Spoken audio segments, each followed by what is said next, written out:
wasn't the only thing that hadn't been right with the call. She sounded wrong somehow, but she had called me.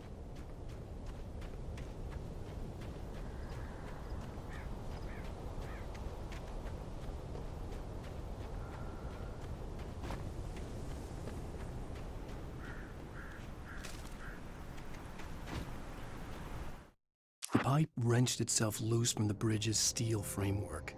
Wrapped in darkness, it floated in midair, twitching. For a moment,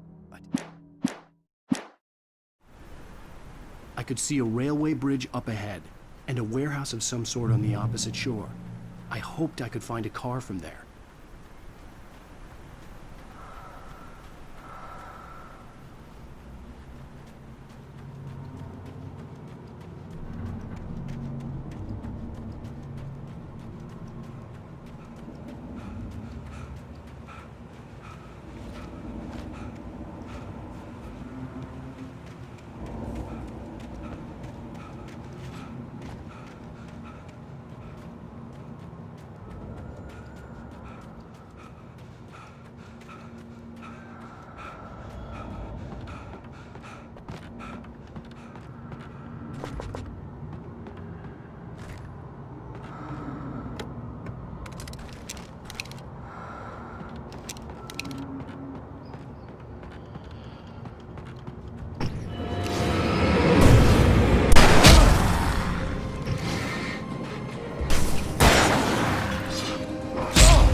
That was pursuing me was growing stronger, and it was taking over everything in its path.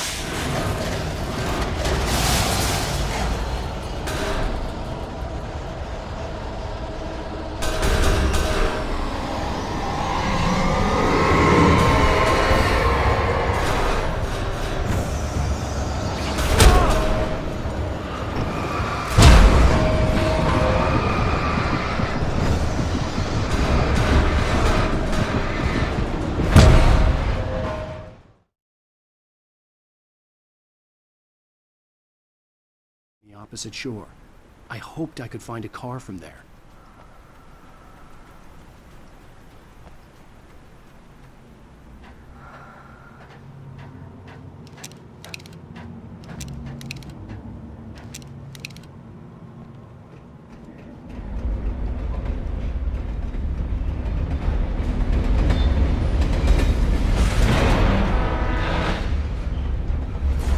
That was pursuing me was growing stronger, and it was taking over everything in its path.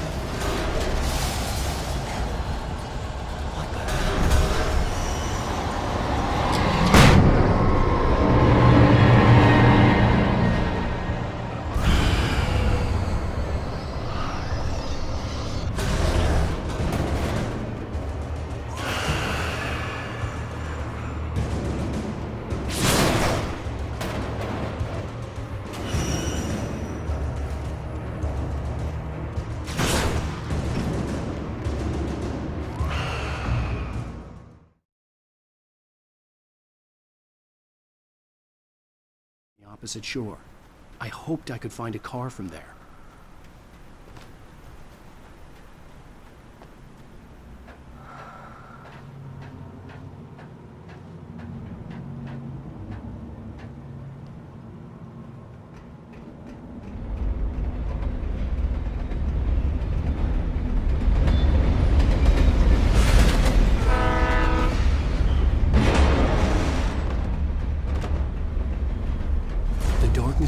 pursuing me was growing stronger, and it was taking over everything in its path.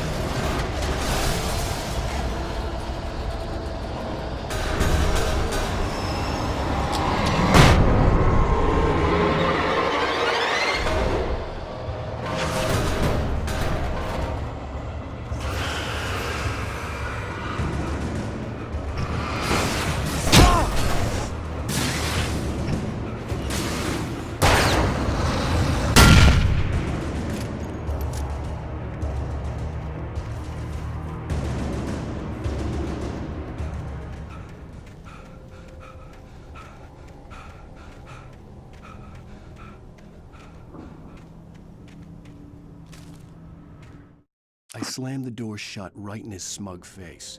He pleaded for me.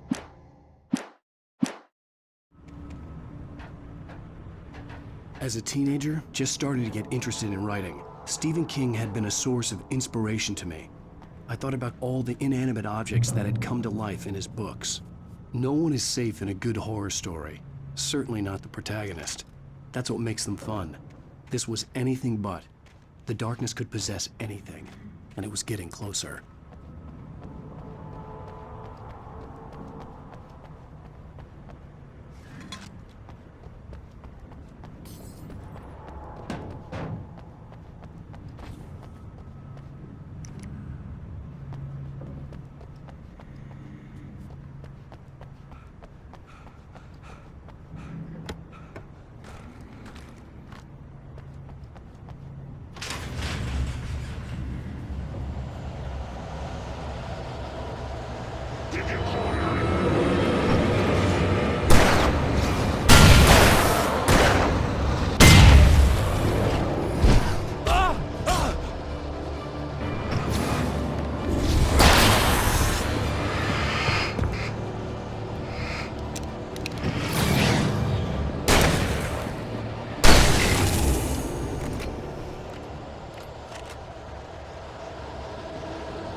Take the facts of our existence for granted, unaware that they are merely a thin veneer of desperate self-delusion covering a vast cosmos of madness and horror. All too often, the stars are right. In Night Springs. Tonight's episode, a family occasion. Journalist Alvin Derlis' trip to study the local customs of an insular community in Night Springs has been less than successful. Until tonight. Well, I'm glad you changed your minds about this. Ancient customs, local mythology. My editor loves this kind of stuff. Well, Mr. Derlith, we don't want to feel like we're on exhibition, but you have demonstrated the seriousness of your intent. Oh, I am serious. Really, just do your thing. I'll stay out of your way and observe. Actually, I thought you could assist us. I'm afraid we are a man short. It would provide you with an intimate perspective. Could I really? Of course, Mr. Derlis. Well, I guess that's the least What would I have to do? Oh, here. Let me show you with a kiss. Hmm. What did you add?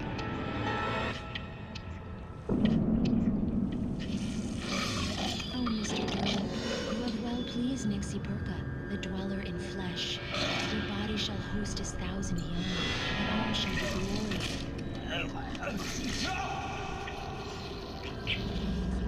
Shh, darling, be calm.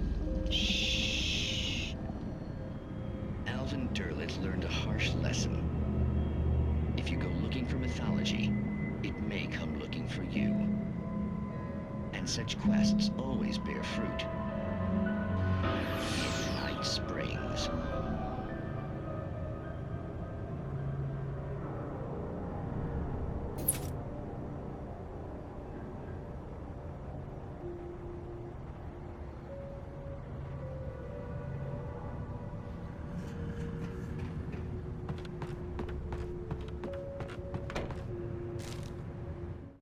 The darkness surged towards me, sucking everything loose from the ground into its depths, tugging at my clothes. I saw the flare the kidnapper had dropped and threw...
I had never been this glad to see the sunrise. I had a couple of hours to get to the coal mine.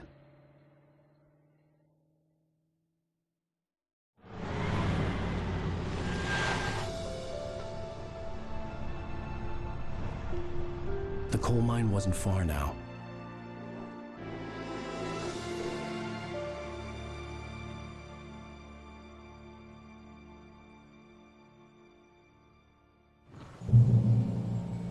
Today, I would meet the kidnapper, and he would give me Alice. I wouldn't give him any other choice. A drowning man will clutch at a straw.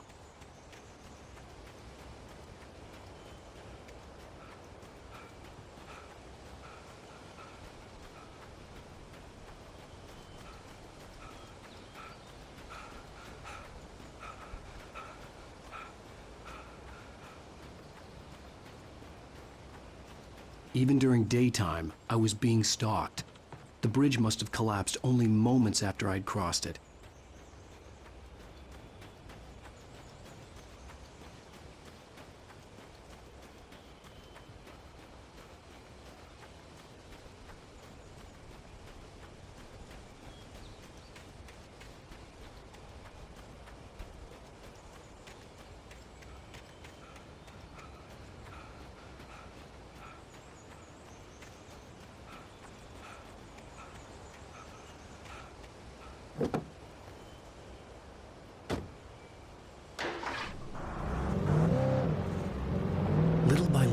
without realizing it. I'd come to believe that the story in the manuscript was coming true. The current of its narrative had taken me deeper and deeper into dark waters. Alice had been taken from me. Barry was probably in jail. I was a fugitive from the FBI. The whole world taken over by the Dark Presence was trying to destroy me. It all felt real, but it matched a textbook case of insanity.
This is Pat Maine, and you're listening to KBF-FM. Folks, I want to apologize for kind of abandoning you to that looping music track last night, but I was detained. You see, I encountered a big-shot G-man with an itchy trigger finger who could use a lesson in manners and a boot in the ass. Not necessarily in that order either. Now, folks, I know I'm not being very informative here, and I apologize for that. I really should just keep quiet, but I'm just so peeved right now, because some people just shouldn't be carrying badges. And I'm just glad that our Sheriff Breaker was there to straighten things out. And if someone I met last night is listening, let me just say, I'm sorry if my mouth got you in trouble. I'm pretty sure you're not the bad guy here. Godspeed, son. I hope you know what you're doing. Now, on a lighter note, I'll be talking to Dr. Nelson all morning. But first, a little music.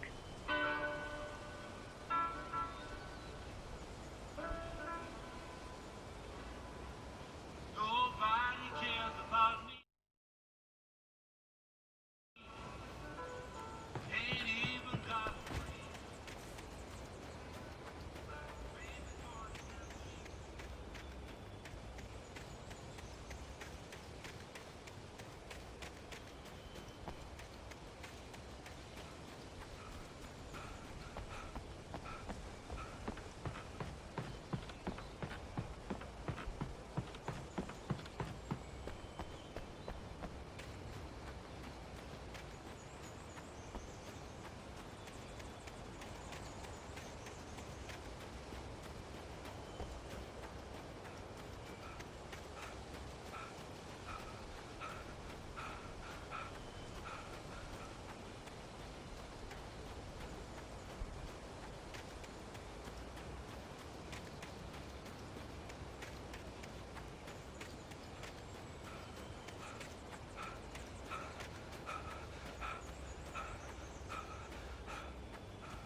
Welcome back to KBF FM.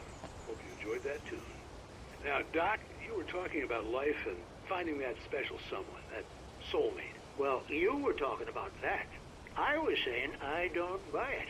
Well, see, to me, that's strange, because I always pegged you as a hopeless romantic. You got me there, Pat. But I think love's where you look for it. And you need to do a lot of looking, sure.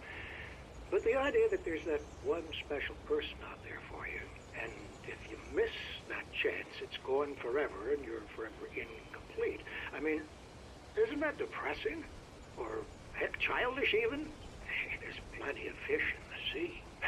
And apparently a fisherman has a fishing analogy for everything, but what you're saying, isn't that a little harsh? Well, no. What I am saying is that your potential for finding that connection isn't limited to what's essentially a chance encounter. How is that harsh? Yeah, well, I guess that's a nice thought, but let me say something personal here. Okay. Now, well, I don't disagree with you exactly, but I can't really fit that together with what I feel, what I felt for someone, because she was the one. She was. And I let her drift away from me. Maybe I didn't put in the work, I don't know, but, well, since then, and it was a long time ago, but since then, there hasn't been anyone, not like her. And I'm not saying I dwell on her or haven't moved on. I like my life. I'm not living in the past, but I do miss the way she completed me. You can't argue with the heart, Pat. I'm sorry, folks. I had kind of a scary experience last night, and let's just say it's shaken a few things loose.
For Mott, spying on the writer on the ferry had been a disappointment. His boss had made...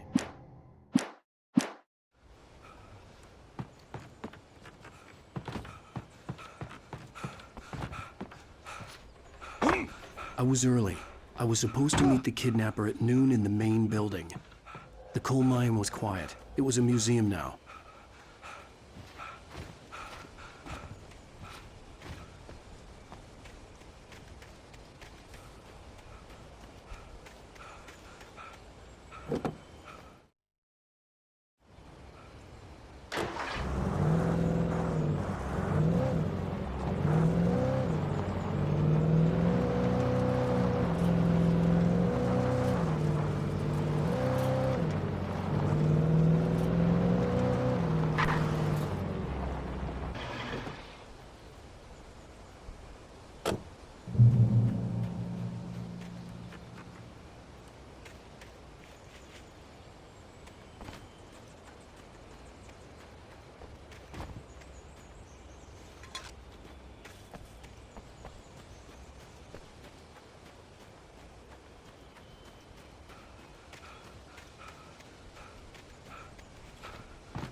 With Nightingale gone and the night wind blowing in through the broken studio window,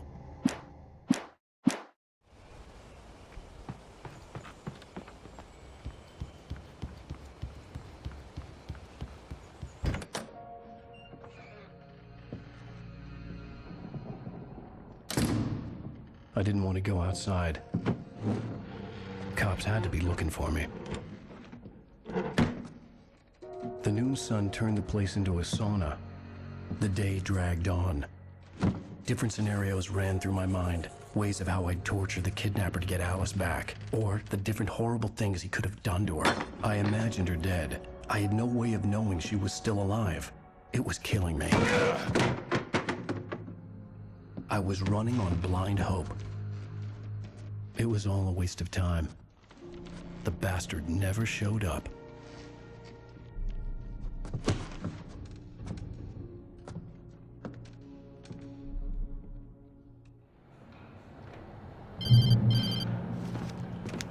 Wake, Where the hell are you? change of plans. You know where Mirror Peak is? It's a big mountain north of where you are. You follow the path from the mine, you can't miss it. There's a lookout point there. I'll be waiting. I'm through being jerked You around by want you. to see your wife alive? Because if you do, you better watch what you say to me. Do we understand each other? I want to talk to Alice. Yeah, and I want the manuscript. Don't keep me waiting, Wake. Hello? Hello? Ah! I'm gonna kill him. I had to get to Mirror Peak.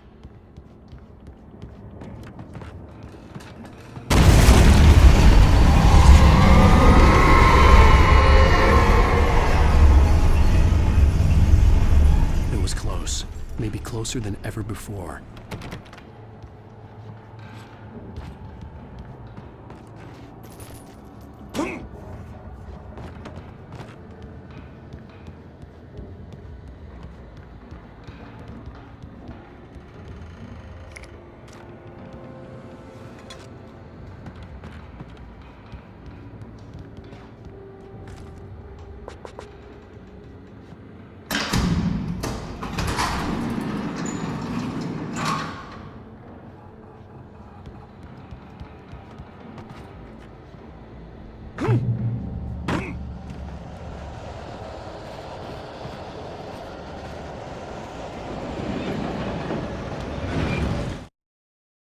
When Thomas Zane fell for Barbara Jagger, it happened fast. She was young,